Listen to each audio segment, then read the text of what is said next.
Donc pour moi, je dirais que nous devons arrêter un petit peu d'avoir aujourd'hui pour seul modèle de réussite Beyoncé, Mbappé, Monsieur Tony Parker et tous ces comiques là, les Chris Tucker, etc. et tous les Will Smith, etc. Ils ne devraient pas être notre seul modèle de réussite. Pourquoi je dis ça? Parce qu'en fait, l'être humain est la somme de ce qu'il voit. Ce que tu vois t'influence. Si un enfant passe son temps ici dans ton studio, Jean-François, à voir des caméras, des micros, etc., cet enfant sera influencé. Il fera les mêmes schémas, on est d'accord. On est d'accord. Même si tu ne lui dis pas qu'il faut que tu fasses ça comme métier, l'enfant automatiquement va se sentir attiré. Il y a une force d'attraction par rapport à ce que nous sommes en train de vivre. Et donc, lorsque dans notre communauté africaine antillaise, nous sommes constamment en train de voir Beyoncé comme un modèle de réussite, Mbappé comme un modèle de réussite. Ce sont des gens que j'aime beaucoup et que j'encourage parce qu'ils ont réussi et c'est une bonne chose. Mais pour moi, ça ne caractérise en rien la force, le potentiel que l'homme noir possède en fait.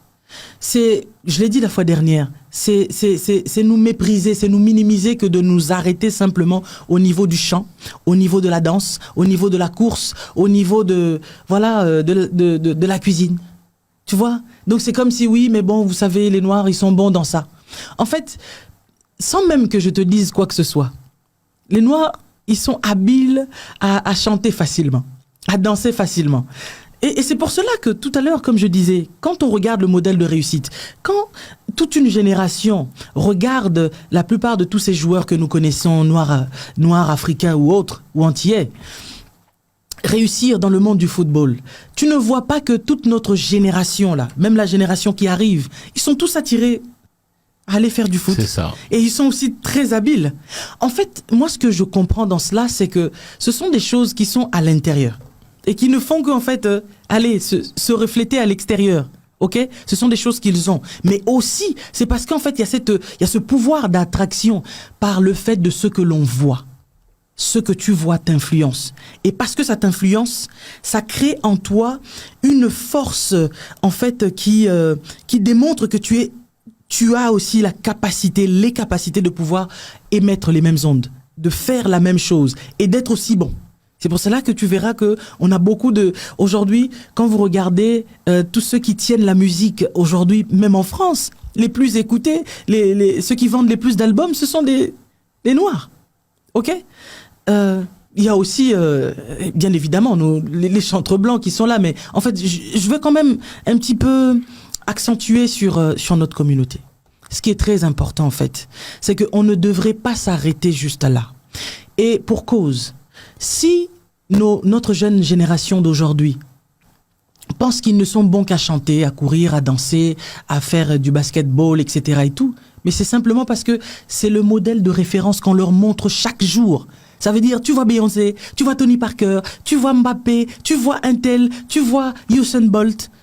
En fait, on ne vous montre que ça à longueur de journée. Donc pour vous aussi, il y a ce formatage qui se fait. À un moment donné, vous vous dites qu'on est bon que pour ça. Mais il faudrait que nous, autres parents, nous apprenions. Si nous ne connaissons pas, nous devons commencer à apprendre les Africains depuis des générations, depuis des siècles. Qu'ont-ils réellement fait? Alors, vous savez, on est en fait face à des peuples qui veulent nous faire croire que nous sommes des poissons d'eau douce, alors que nous sommes des poissons de mer. Le poisson qui est en eau de mer, c'est un poisson qui n'est limité par rien. Parce qu'il sait qu'il peut aller où, n'importe où, et faire ce qu'il veut. Mais le poisson d'eau douce, et surtout les poissons que l'on nourrit, ils sont limités par... Il est assisté. Ils sont assistés. Et donc ces poissons-là, ils ne peuvent pas avoir le même type de goût que les poissons qui sont dans la mer. Je ne sais pas si tu comprends en fait. Et c'est ça le problème de notre peuple aujourd'hui. Ça veut dire qu'on est limité, tu penses, Lise? Limité, bien évidemment, parce qu'en fait, on ne pense pas que nous avons la possibilité de pouvoir changer les choses. Parce que quand je regarde un petit peu et que je fais un retour en arrière, et que je regarde l'accomplissement de notre peuple, il y a eu tellement d'accomplissements. Tiens, il y a eu tellement de choses qui ont été accomplies par nos ancêtres qu'on essaye d'étouffer en fait. Un petit peu comme l'herbe qui doit pousser, mais qu'on veut remettre sur terre. C'est pas possible. Tu es obligé de pousser. Mais c'est sûr que tu seras déformé parce qu'en fait, quand tu dois pousser et qu'on t'empêche de pousser, tu vas pousser par déformation. Et c'est comme ça que plusieurs d'entre nous sommes déformés. Parce que nous ne pensons pas que nous sommes capables d'être bien plus que ceux qu'on nous présente comme modèle de réussite. Moi, je voudrais aujourd'hui, Jean-François, qu'un parent qui est chez lui puisse rappeler à son enfant qu'un homme comme Alexander Miles a inventé l'ascenseur en 1867. L'ascenseur, c'est un noir. C'est un noir. Gareth Morgan a inventé le feu de signalisation. Et ça, c'était en 1923. Joseph Latimer, qui a inventé la lampe électrique. Mais un noir encore. Je suppose que toi, tu connais l'autre là. Que l'on dit que c'est lui qui a inventé, alors que c'est cet homme encore, un noir.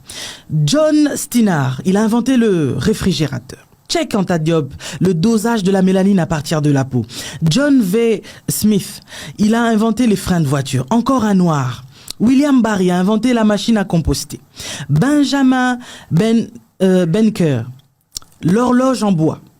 Lewis Howard, il a inventé tellement de choses. Allez voir, allez essayer de voir sur Google, vous verrez tout ce que notre communauté, notre peuple a eu à faire.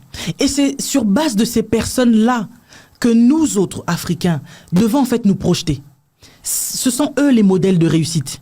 Quand tu montres à ton enfant que tu sais celui qui a inventé le frigo que tu as dans ta maison, c'était un noir comme toi. L'enfant, dès son bas âge, va grandir avec ce background-là, qu'il le peut, qu'il a la capacité, qu'il a la possibilité, lui aussi, d'inventer des choses. Mais quand tu lui montres à longueur de journée des gens qui ne font que se déhancher à la télévision, tu crois que cet enfant va devenir quoi? Il finira encore danseur, il finira chanteur. Je ne dis pas que chanter c'est mauvais, je chante moi-même.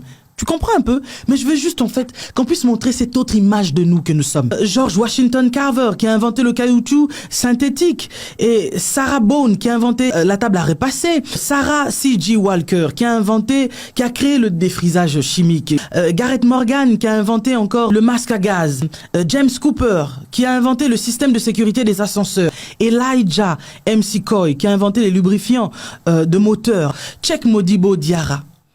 Il a été recruté à la NASA et il a participé à tellement de programmes qui ont révolutionné. Des femmes telles que Sandrine Ngalula Mubenga, qui est une inventrice d'un système solaire portable qui procure de l'électricité. Et encore, Isaac Daniel. Toutes ces personnes que je te cite sont des Noirs. Alors, si à longueur de journée, nous les parents, nous-mêmes nous commençons par apprendre, parce que un peuple qui n'a pas la connaissance, c'est un peuple qui est perdu et qui va nulle part. Nous devons apprendre à connaître notre histoire, à savoir les Noirs comme nous, qu'est-ce qu'ils ont créé, qu'est-ce qu'ils ont inventé, qu'est-ce qu'ils ont fait. Et je pense que c'est par là que nous pouvons régénérer cette génération en fait qui est totalement perdue et qui pense qu'ils ne sont bons qu'à danser. Et qui ne sont bons qu'à aller à être sur les terrains de foot. On n'est pas bon qu'à ça.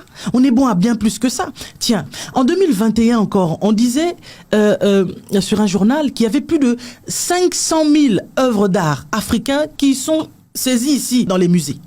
Mais lorsque nous allons dans les musées, moi j'aime bien les musées.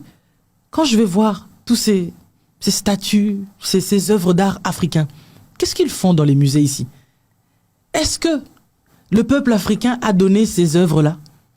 Bon, il y en a certains qui ont été offerts. Par exemple, chez le défunt président Chirac, on l'a vu, il aimait beaucoup les œuvres d'art africains. Mais aujourd'hui, dans le musée du Quai Branly, on en voit plusieurs des œuvres d'art. Mais en fait, à qui profitent les recettes de ces œuvres d'art? Est-ce que ça profite aux Africains? C'est clair. Pas du tout. On ne sait même pas combien est-ce que ça génère. Et cela ne retourne pas dans les caisses de nos États africains. Et même si ça retournait dans les caisses de nos États, aucunement. Le peuple africain ne bénéficie en rien du tout de toutes ces choses-là. Alors, jusqu'à quand nous allons continuer à marcher dans l'aveuglement ?